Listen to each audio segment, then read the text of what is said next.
एक तरफ मेरी एग्जाम थी और एक तरफ मेरी पोस्टिंग रुक गई थी। अब मैं चाहती तो मैं इसको नेगेटिव वे में भी ले सकती थी कि मेरी पोस्टिंग रुक गई है। फिर 10 अगस्त को मैंने ज्वाइन किया एग्जाम के बाद, बट एग्जाम से 4-5 दिन पहले मेरे जो सासू माँ है, मेरी मम्मी जी, उनका एक्सीडेंट हो गया 21 जून को। उसका 4 अगस्त को मेरा फाइनल आया कि आपकी पोस्टिंग होने वाली है। काउंसलिंग करवाई, गवर्नमेंट कॉलेज खेतरी में मैंने ज्वाइन किया। मेरी 2014 में ही शादी हो गई थी जब मैंने 12th पास की थी। 10 साल तक मैंने रेगुलर पढ़ाई की, ससुराल का भी सपोर्ट रहा, घर का भी सपोर्ट रहा। तो आप जैसे फर्स्ट एग्जाम इनका नहीं हुआ तो आपका कोई मन बदला क्या कि यार अब नहीं पढ़ाना चाहिए? नहीं सर, इनका डेडिकेशन ऐसा था कि मैं ऐसे सोच ही नहीं सकता था दिमाग में। मतलब आपने पूरा सपोर्ट किया भाई, इनका फर्स्ट टाइम नहीं हुआ तो फिर बोला कि नेक्स्ट टाइम ट्राई करो? नहीं सर, इनका डेडिकेशन इतना अच्छा था। फिर हमारी फैमिली में थोड़ा सा ये था कि बच्चियों को चोमू कैसे भेजेंगे पढ़ने के लिए। चोमू से मेरा 5-7 किलोमीटर है मेरा पीहर चोमू से। हाल पे मैंने शाम को खोल के देखा कि आज 3000 का कोर्स आ रहा है, तो फिर मैंने, ये घर पे नहीं थे, मैंने इनको फोन लगाया कि मेरे को एक कोर्स लेना है और आपको 3000 रुपये अभी पेमेंट करना है। कभी कभी तो मेरी दादी सास है, वो उठ के आती और ये बोलती बेटा सो जा, पूरे दिन वहाँ बैठी रहती है और रात में यहाँ बैठी रहती है और सुबह 4 बजे उठ जाएगी। तो मैंने इस हिसाब से पूरा कोर्स किया। मैं कहना चाहूंगा कि कोई अगर लड़की जो घर पे काम करके अगर पढ़ सकती है, वो कैसे आपने मैनेज किया? कि मैं कहना चाहूंगा कि जो भी गांव में रहती है लड़कियां, क्या वो मैनेज कर सकती हैं? और कर सकती है तो आप कैसे उनको सजेस्ट करना चाहोगे? नहीं सर, वो तो हर घर की कहानी है। जैसे जैसे मेरी एग्जाम पास में आ रही थी तो मेरे दिमाग में कहीं ना कहीं टेंशन रहती थी। मैं ये चाहती थी कि मेरा ये काम कोई कर ले, या मम्मी जी कर ले, या दीदी कर ले, तो मैं जल्दी से फ्री हो जाऊँ। यहाँ के आसपास के लोग तो ये बोलने लगते हैं ये मैडम पता नहीं कब मैडम बनेगी, और ये छोरा इसको लेके घूमता रहता है।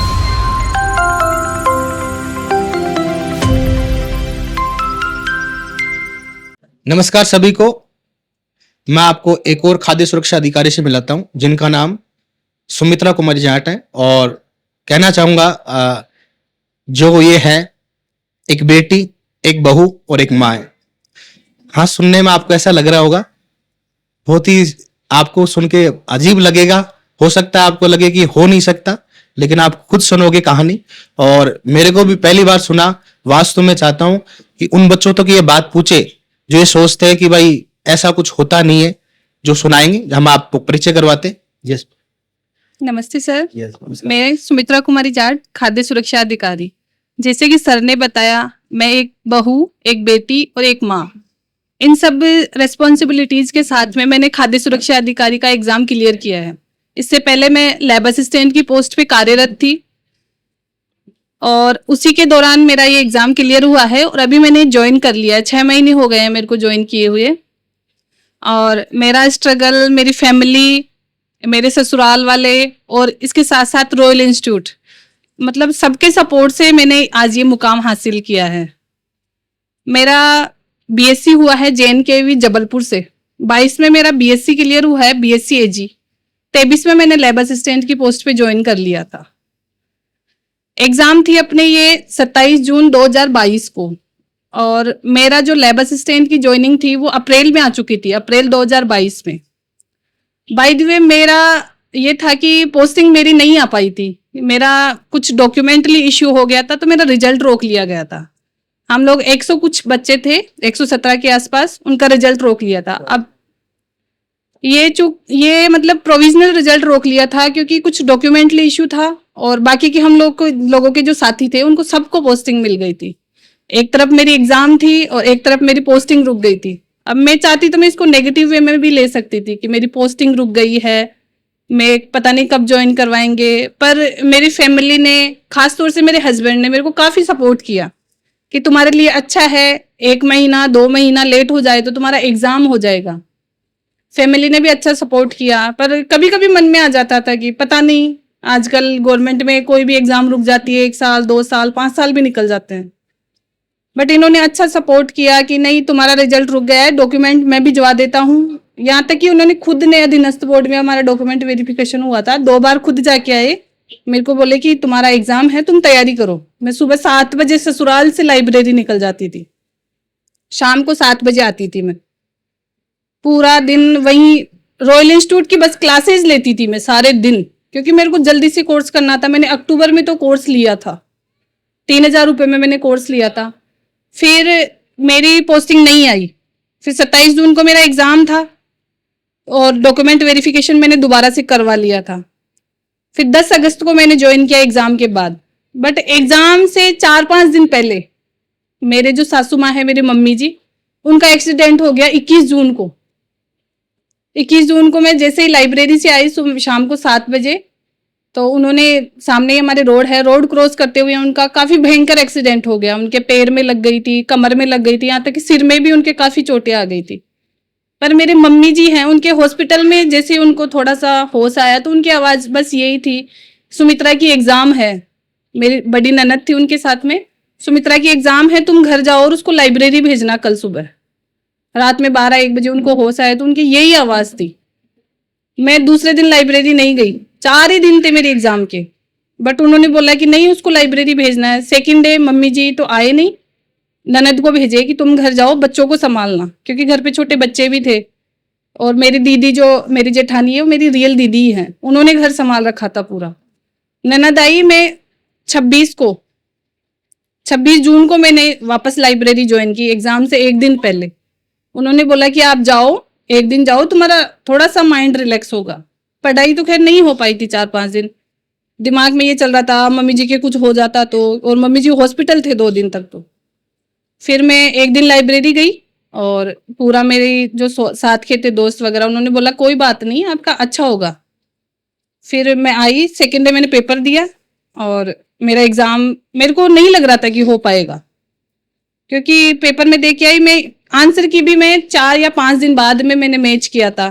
कोचिंग की आंसर की मैंने ले ली थी, पर टाइम ही नहीं मिल पा रहा था, क्योंकि रिश्तेदार वगैरह मम्मी जी से मिलने वाले, घर पे काम, छोटे बच्चे, और ये हम लोग गांव में, तो गांव में काफी काम रहता है, गाय भैंसे भी है हमारे, खेती का भी काम है। मैंने 4-5 दिन बाद आंसर की मिलाई तो मेरे लगभग 90 क्वेश्चन के आसपास बैठ रहे थे। तो मैंने बताया, जो मेरे सीनियर थे कुछ जो साथ में तैयारी कर रहे थे, कि इतने बैठ रहे हैं मेरे, हो पाएगा या नहीं, कोई मेरे को आइडिया नहीं था। मैंने रॉयल इंस्टीट्यूट में भी बात की, उन्होंने भी मेरे को पूछा कि आपका कितना स्कोर हो रहा है, मैंने बताया तो बोला हो जाएगा आपका। मैंने फिर भी मेरे मन में तो कहीं आस थी कि हो तो जाएगा। फिर मैंने 10 अगस्त को जो मेरा प्रोविजनल रिजल्ट रोक रखा था, उसका 4 अगस्त को मेरा फाइनल आया कि आपकी पोस्टिंग होने वाली है। काउंसलिंग करवाई, गवर्नमेंट कॉलेज खेतड़ी में मैंने ज्वाइन किया।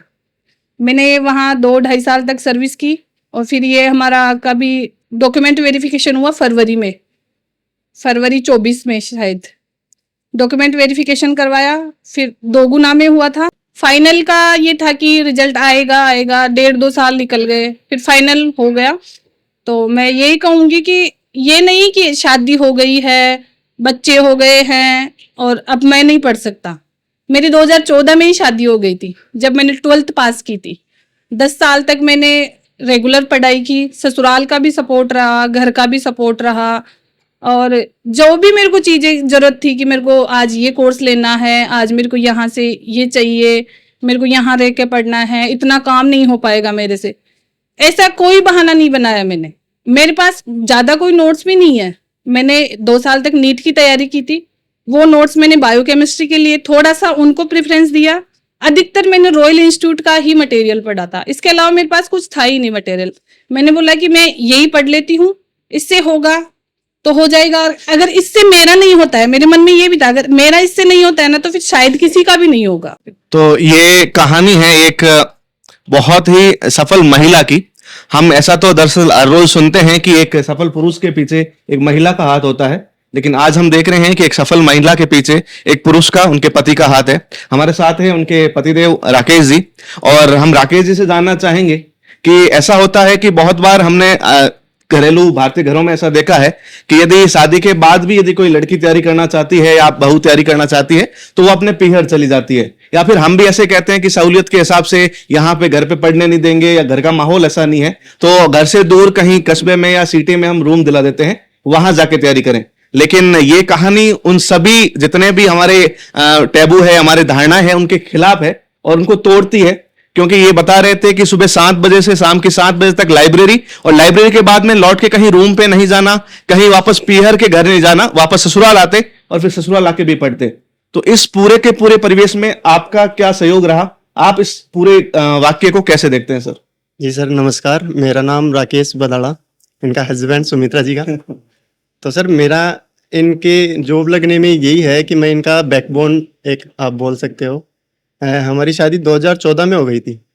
अब 2014 के बाद में 2 साल ये अपने पीहर से थोड़ा बहुत काम वो कर रहे थे, नीट की तैयारी कर रहे थे, तो मैंने कोई डिस्टर्ब नहीं किया कि वो कर रहे हैं, करने ले दो। फिर 3 साल तक ये शायद सीख कर रहे, तब तक मेरा कोई इंटरफेयर नहीं था इनके ऊपर। फिर इनका नहीं हुआ, फिर एक अपॉर्चुनिटी आई कि ICAR के अंदर इनका बैठ रहा था, तो हमने वो चांस ले लिया कि नीट से नहीं सही, आपके लिए कोई दूसरी जगह है? हाँ सही है सर, सही है। ऐसे एक ही चीज के पीछे पढ़ने से तो वो मिलने से रही। जी सर। तो सर हमने देखा कि आईसीआर में हो रहा है तो हमने उनका करवाया, और जबलपुर जवाहरलाल नेहरू यूनिवर्सिटी में इनका हुआ, तो वहाँ से बीएससी करी इन्होंने। फिर बीएससी करने के बाद में इनका 2022 के अंदर, यानी 2019-20 में, 18 में एडमिशन किया था। हाँ, इनका 2022 में बीएससी क्लियर हो गई थी। और उसके बाद में एग्जाम दी इन्होंने, फर्स्ट एग्जाम दी लेब असिस्टेंट की, अच्छा। उसमें केवल 3 ही नंबर से रहे थे ये। अच्छा। 2018 की 2018 में। केवल 3 ही नंबर से रहे थे, फर्स्ट एग्जाम थी वो कंपटीशन की। हाँ, अच्छा अच्छा। फिर उसके बाद में 2022 लेब असिस्टेंट, उनके अंदर फर्स्ट अटेम्प्ट में ही इन्होंने निकाल दी वो एग्जाम। तो आप जैसे फर्स्ट एग्जाम इनका नहीं हुआ, तो आपका कोई मन बदला क्या कि यार अब नहीं पढ़ाना चाहिए? नहीं नहीं सर, हैं? इनका डेडिकेशन ऐसा था कि मैं ऐसे सोच ही नहीं सकता था दिमाग में। मतलब आपने पूरा सपोर्ट किया भाई, बिल्कुल इनका सर। फर्स्ट टाइम नहीं हुआ तो फिर बोला कि नेक्स्ट टाइम ट्राई करो? नहीं सर, इनका डेडिकेशन इतना अच्छा था कि अगर कोई पढ़ाने वाला है ना तो वो बिल्कुल श्योर ऐसे जाएगा कि ये निकाल देगी कोई ना कोई तो एग्जाम। सर अगर मान लो आपको ऐसा लगा हो पहले इनका जो 12th 10th जो हुई होगी वो अच्छी जगह से हुई होगी, तो इनका जो है स्कूलिंग कहाँ से हुआ? आपका schooling schooling sir Lal Bahadur Shastri से हुए थे, चोमू। चोमू है। चोमू से। तो ये स्कूल टॉपर थी ये हाँ। 12th में। तो आपकी जो 10वीं जो है कहाँ से हुई? सर मेरी 8th तक मैंने गवर्नमेंट स्कूल में पढ़ाई की, फिर 9th में भी मैंने गवर्नमेंट में की। पर जो हमारे जो बड़े ताऊ जी के बेटे थे, तो उनकी गुड़िया 12th में चली गई थी। हमारे गवर्नमेंट स्कूल 10th तक ही थी, तो उनके चक्कर में हम सब लोगों का, हमारे गांव में एक छोटी सी स्कूल है सरस्वती विद्या मंदिर पब्लिक स्कूल, उसमें एडमिशन करवाया हमारा। फिर मैंने 10th क्लास वहां से की, फिर वो भी 10th तक ही थी। फिर हमारी फैमिली में थोड़ा सा ये था कि बच्चियों को चोमू कैसे भेजेंगे पढ़ने के लिए। चोमू से मेरा 5-7 किलोमीटर है मेरा पीहर चोमू से। फिर पापा बोले कि चलो ठीक है, बच्चों का पढ़ने का मन है, तो पापा ने एडमिशन करवाया मेरा। तो 11th क्लास में मैं फर्स्ट लड़की थी जिसने साइंस लिया था। साइंस लिया आपने? पूरा, हमारे 3 दादाजी हैं, उनके पोते 11th पोती में आपने साइंस लिया? हाँ। तो मैं एक फर्स्ट थी जिसने साइंस लिया। तो मेरे को ये भी नहीं पता था कि केमिस्ट्री को हिंदी में क्या बोलते हैं, अच्छा अच्छा फिजिक्स को हिंदी में क्या बोलते हैं। मैं बस फिजिक्स, केमिस्ट्री और बायो, मैंने ये 3 सब्जेक्ट चूज किए। अच्छा। जब पापा किताबें लेके आए तो उसपे लिखा हुआ था रसायन विज्ञान, भौतिक विज्ञान।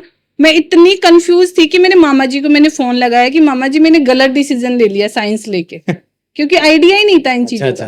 फिर मामा जी घर पे आए, मामा जी ने अच्छे से समझाया। फिर मामा जी की बेटी थी हमारे, उसका भी साथ में एडमिशन करवाया। फिर मैंने 12th क्लास वहां एलबीएस से की। फिर 10th में मेरी 63% थी, 63 पॉइंट कुछ। अच्छा। और 12th में? 12th में भी 77। फिर मैं 77 स्कूल की टॉपर बनी वहां, अच्छा 77 में? 77 में स्कूल की टॉपर बनी उस टाइम पे।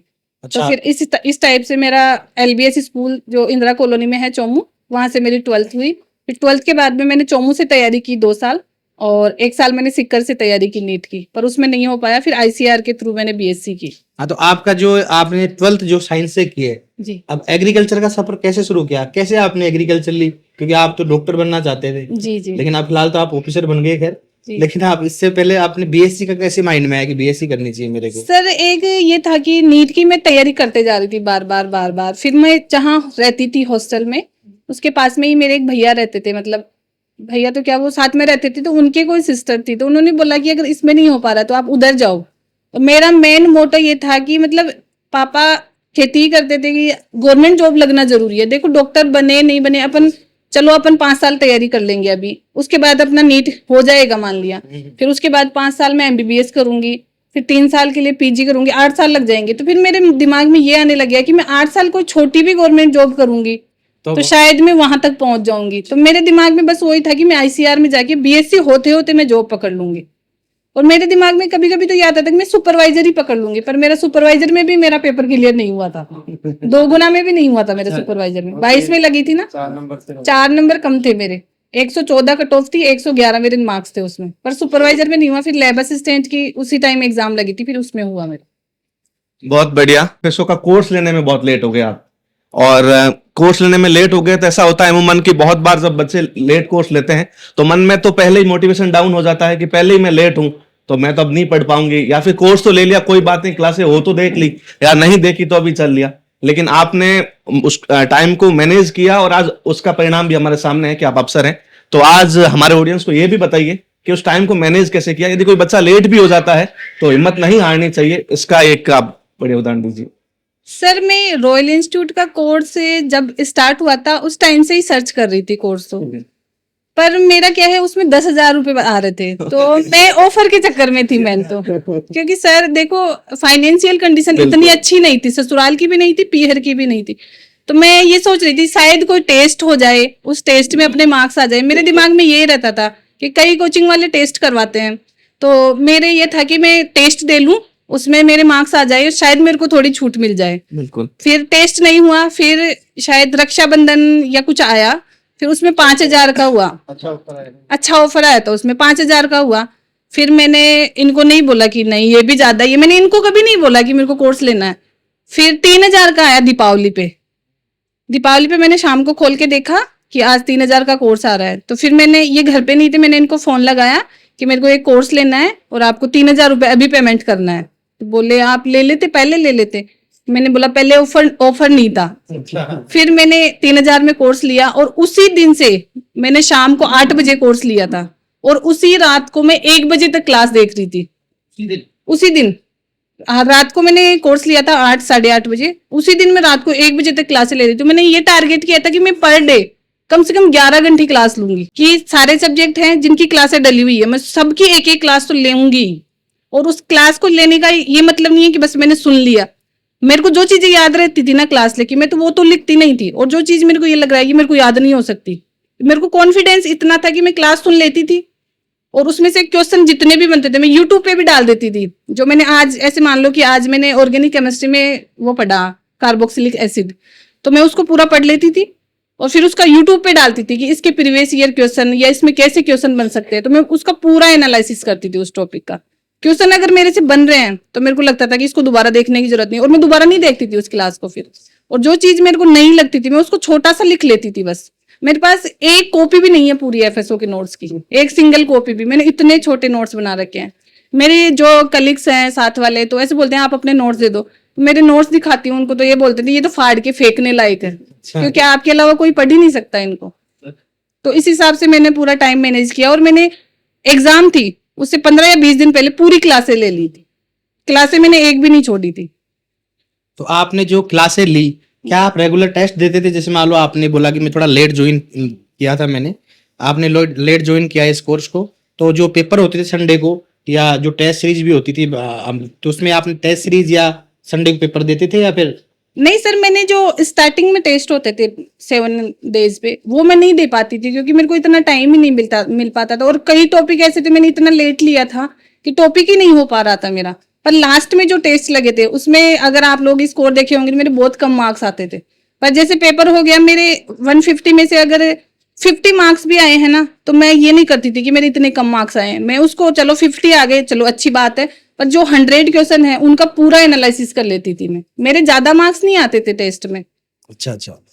अब हम ये पूछना चाहेंगे, जैसे आप 10 घंटे पढ़ते थे, आप ससुराल में रहते थे, तो ससुराल में रह के आपने कैसे पढ़ाई? क्योंकि ये हम सभी को सुन के थोड़ा लगा कि आपने जैसे बताया कि मैं ससुराल में रह के पढ़ाई करती थी, तो आपने कैसे मैनेज किया? आपके घर वालों ने कैसे सपोर्ट किया? आपकी सास ने कैसे सपोर्ट किया? आपके जो जेठानी जो बोल रहे थे आप, उन्होंने कैसे सपोर्ट किया? क्योंकि कई बार ऐसा लगता है लड़की की अगर शादी हो जाती है तो मेरे हिसाब से वो मैनेज नहीं कर पाती है, क्योंकि यह लगता है भाई काम भी करना है, आपके एक बेटा भी है तो उसको भी मैनेज करना है। तो आपने कैसे मैनेज किया? क्योंकि ये बहुत बड़ा एग्जाम्पल है, ये सब रहते हुए भी आपने पढ़ाई की और मतलब इस प्रकार से आपने जॉब पाई है। तो एक बार मैं पूछना चाहूंगा आपने कैसे मैनेज किया? सर जैसे घर ससुराल है, ये तो हो नहीं सकता कि कोई भी लेडी अगर ससुराल में है तो वो कुछ काम नहीं करे, काम तो देखो करना ही रहता है। एग्जाम से 1-1.5 महीना था, उसके बाद तो खैर मैंने काम छोड़ दिया था, 1-1.5 महीना था तब तो मेरी दीदी पूरा कर लेते थे, पर उससे पहले मेरी दीदी के छोटी बच्ची थी 1-1.5 महीने की थी वो भी, और मेरे तो खैर बेटा एग्जाम के बाद हुआ है सर, हाँ एग्जाम के बाद हुआ है मेरे बेटा। तो मैं सुबह 4 बजे उठ जाती थी, थोड़ा बहुत मम्मी जी को काम करवाती थी, और फिर किचन का काम, अब किचन में कम हो या ज्यादा हो किचन का काम मैं ही करती थी पूरा। तो मैं जल्दी अगर मैं जल्दी उठूंगी तो मैं जल्दी फ्री हो जाऊंगी, अगर मैं लेट उठूंगी तो लेट फ्री हो जाऊंगी। मैं सुबह 4 बजे उठ जाती थी, 4 बजे उठ के और 7 बजे तक पूरा टोटल काम जो भी मेरे को करना होता था, वैसे तो मम्मी जी कर लेते थे पर इतना काम रहता था कि वो पूरा काम तो नहीं कर पाते थे वो, पर किचन का काम मैं ही करती थी। तो पूरा काम करके 7 बजे मैं चली जाती थी लाइब्रेरी, शाम को 7 बजे आती, वही किचन का काम शाम को भी। और लाइब्रेरी में भी देखो सर, मेरे को कोई व्हीकल चलाना नहीं आता था। तो यहाँ से लगभग 2 किलोमीटर है लाइब्रेरी, तो मेरे को छोड़ के आते थे हस्बैंड हमेशा, क्योंकि मैं गाड़ी का वेट करती, आधा घंटा खराब होता, 1 घंटा खराब होता, तो डेली इनका रूटीन था। मैंने मार्च से मतलब फरवरी से लेके और जून तक ये डेली मेरे को छोड़ने जाते थे और लेने जाते थे। यहाँ की आसपास के लोग तो ये बोलने लगते, ये मैडम पता नहीं कब मैडम बनेगी और ये छोरा इसको लेके घूमता रहता है। पर डे में जैसे ही तैयार होती थी, मैं तैयार होती थी उससे पहले ये बोलते थे आज तो तुमने बहुत टाइम खराब कर दिया, तैयार हो जल्दी से।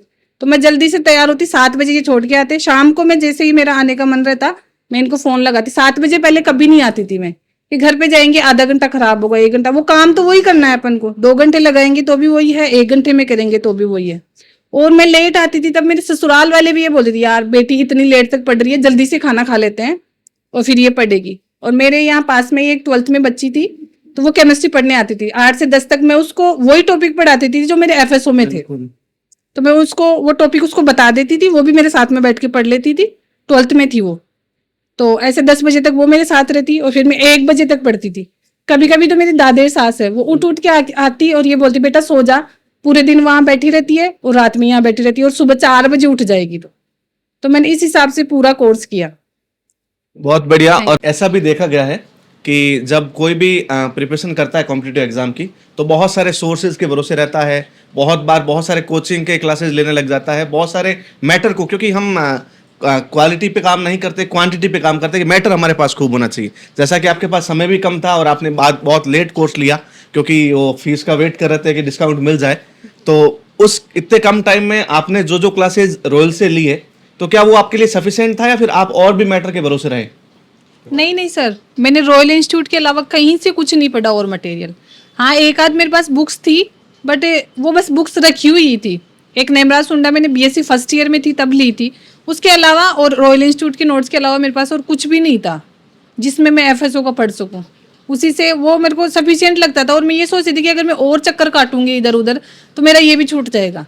और यही होता है, मेरे साथ वाले कई लोग हैं, उन्होंने उत्कर्ष का भी लिया, रॉयल का भी लिया, एएसपी का भी लिया, मतलब काफ़ी उनके पास ऐसा कोई नोट्स नहीं था जो उनके पास नहीं था। और वो जो लोग थे ना, वो जहाँ थे ना वहीं हैं, वो आज भी एफएसओ की तैयारी ही कर रहे हैं। मैं आपसे पूछना चाहूंगा कि जैसे अपन मैटर बहुत सारा पढ़ लेते हैं, तो अपने को मैटर ज्यादा पढ़ना चाहिए या फिर मैटर जो है उसी को बार बार पढ़ना चाहिए? क्या स्ट्रेटेजी अपनाया आपने? सर मेरे हिसाब से तो मेटर एक ही कोचिंग का लिया मैंने तो। अच्छा। और उसी को मैंने बार बार मैं ये सोचती थी कि जितना रिवीजन हो सके, अच्छा, यानी एक बुक को मैं 10 बार पढ़ लूं या फिर मैं 10 जगह की लेके रख लूं। तो मैंने तो यही किया कि मैंने रॉयल इंस्टीट्यूट का जो लिया मटेरियल, उसी का मैंने बार बार रिवीजन किया और उसी का आउटपुट मिला मेरे को सर। हम भी बच्चों को बार बार यही बोलता हूँ क्लास में कि बेटा जो भी मैटर है उसको बार बार रिवीजन करना चाहिए, भटकना नहीं चाहिए, क्वांटिटी के ऊपर काम नहीं करना चाहिए, क्वालिटी के ऊपर काम करना चाहिए, जो आपने दिखाया।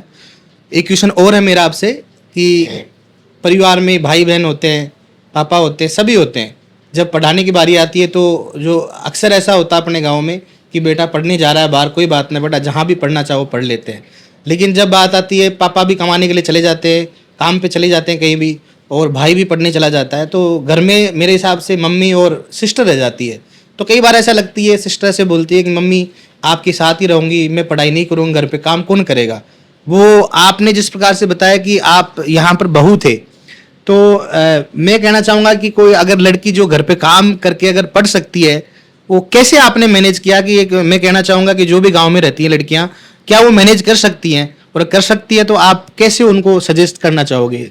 जी सर, अगर मैं मतलब मेरे साथ ही नहीं, अधिकतर जो बेटियां हैं उनके साथ ये इशू रहता है कि मैं चली जाऊंगी तो मम्मी की हेल्प कौन करेगा, मम्मी के साथ कौन रहेगा, भैया भी नहीं रहते हैं, पापा भी नहीं रहते, मम्मी अकेली पड़ जाएगी। तो ऐसी लड़कियों के लिए मैं ये बोलूंगी कि उनको तैयारी करनी चाहिए, ऑनलाइन कोर्स ले लो, आजकल तो इतना अच्छा प्लेटफॉर्म है, ऑनलाइन सब कुछ मिलता है और आपको बाहर भी नहीं रहना पड़ेगा। बाहर रहोगे तो हर मंथ खर्चा भी चाहिए, रूम रेंट हो गया, खाने पीने का, बाहर रहोगे तो हर चीज का खर्चा। और जैसे ही मंथ कंप्लीट होगा आपके दिमाग में ये आएगी पापा को बोलना पड़ेगा पैसों के लिए, तो घर पे रहो आराम से, थोड़ा बहुत मम्मी को काम भी करवाओ और आपको जब भी टाइम मिले तब पढ़ लो। तो इससे बेस्ट ऑप्शन है ही नहीं किसी के पास कि आप ऑनलाइन कोर्स लो। इसमें ये तो है नहीं कि आपको अभी क्लास लेनी है, बाद में ले लो जब टाइम मिल रहा है। अभी मम्मी को काम करवा रहे हो तो दोपहर में ले लो, शाम को ले लो, लेट नाइट तक ले लो। तो सर ऑनलाइन कोर्स लेके और आप अपना टाइम मैनेज कर सकते हैं, ऐसी लड़कियां जो ये बोलती हैं कि बाहर कैसे पढ़ेंगे। तो अगर मान लो कोई लड़की अगर मान लो घर पे काम करती है, तो क्या घर पे किचन का काम हो गया, अपन तो गांव के आदमी है, भैंस भी रखते हैं, गोबर हो गया, सब काम करना पड़ता है, जो आपके भी मैंने देखा जो है, क्या ये सब काम करके पढ़ाई हो सकती है? जी सर, हो सकती है, मैंने तो किया है ना ऐसे। मैं सर आपके सामने ये सबसे बड़ा उदाहरण बैठा है। अच्छा अच्छा। ये जो आप बोल रहे हो वो सब कुछ काम करके ये एक ऑफिसर बनी है, फर्स्ट वैकेंसी में लगी है, ये देख लो आप। तो ये सब आपके काम सामने करती है। सब कुछ काम ए से लेके जेड तक सारा काम करती थी ये घर का। और सुबह 7 बजे से शाम को 7 बजे तक ये रेगुलर पढ़ती थी। इनकी पढ़ाई में कंटिन्यूटी थी, पर हमेशा कहने का मतलब एक भी दिन गैप नहीं लगा। अगर ये पढ़ रही है ना तो कंटिन्यू पढ़े हैं। तो अगर उसी का रिजल्ट आपके सामने है। ये धन्यवाद FSO धन्यवाद, है। हमारे को आने का मौका मिला, सौभाग्य मिला आप सभी से मिलने का, और आपका जिस प्रकार से परिवार है सर, हमने मिला आपके परिवार से, इनके जो दादाजी से मिले इनके, और इनके ससुर से मिले, दादेर साहब बोलते हैं इनके अलग अलग जो है, और इनके सास से मिले, और सबसे बड़ी बात है देखो इनकी जेठानी भी है, और दोनों का कॉम्बिनेशन इतना खतरनाक है कि दोनों ने साथ रह के इस प्रकार से स्ट्रेटेजी बनाई कि अब तो ये नौकरी लग गए, लेकिन अब इनकी जेठानी तैयारी कर रही है। ये होता है परिवार में मैनेजमेंट, और इसका जो है क्रेडिट पूरे परिवार को जाता है, संस्कार को जाता है। और ये ऐसे भी सोच सकते हैं कि परिवार में कोई जॉब वाले होंगे, मैंने पूछा और इनसे पूछ लेते हैं क्या इनके परिवार में कोई ऐसे एजुकेशन थी कि भाई परिवार में जॉब वाले थे, कि हमने इसी प्रकार से करवाया। आपने एक बार बताओ कि परिवार के बारे में कौन कौन है और क्या जॉब करते हैं नहीं करते हैं, क्या काम करते हैं ससुर जी, जो आपके खुद भी पापा आपके जो हैं? जी सर, हमारे गवर्नमेंट सर्विस में तो हम लोग ही जो फर्स्ट है, फैमिली में शायद फर्स्ट में ही लगी हूँ यहाँ। अच्छा अच्छा। पहले से कोई जॉब में नहीं है, पर परिवार का सपोर्ट अच्छा है। जैसे पापा जी हैं तो उन्होंने पहले प्राइवेट हॉस्पिटल में ही ज्वाइन कर रखा था, वो भी ज़्यादा क्वालिफाई नहीं है, डॉक्यूमेंट वगैरह का हॉस्पिटल में काम करते जी, थे। जी। अभी तो खैर वो घर पे ही है। मम्मी जी हैं वो भी घर का काम करती है, और जो जीजू हैं जो मेरे जेठ जी, जी वो भी ये वीडियोग्राफी का काम करते हैं। पर गवर्नमेंट सर्विस में तो मैं ही लगी हूँ अभी। जो हमारे दादाजी हैं, ससुर जी 4 भाई हैं, तो उनकी हम 3 बहू जॉब में हैं, बट बेटी तो एक भी जॉब में नहीं है अभी। अच्छा लेकिन अब हो जाएंगे। अब आपका इन्होंने सपोर्ट किया, आप इनका सपोर्ट कर रहे हो, जी। और अब पता चला कि ये भी एसआई की तैयारी कर रहे हैं, जी हाँ। और चाहेंगे वापस मिठाई खाने के लिए आएंगे हम। और मैं बताना चाहूँगा कि जैसे आज के जो बच्चों में हो रहा है सुसाइड, जैसे सुनते हैं डिप्रेशन, घर वाले कुछ बोल देते हैं कि बस कुछ भी नहीं सोचते उनको। तो आपके घर में कभी मान लो आप दोनों के बीच में लड़ाई होगी, सास ससुर के बीच में लड़ाई होगी, तो आपने पढ़ाई छोड़ दी या फिर उसी मन से आगे बढ़ते रहे? क्योंकि घर में रहते हैं तो देखो मैंने बोला है ऑनलाइन एजुकेशन है तो घर पे आदमी रहता है, थोड़ा बहुत हो जाती है झगड़ा, तो उसको कैसे मैनेज किया आपने? नहीं सर, वो तो हर घर की कहानी है। जैसे जैसे मेरी एग्जाम पास में आ रही थी तो मेरे दिमाग में कहीं ना कहीं टेंशन रहती थी।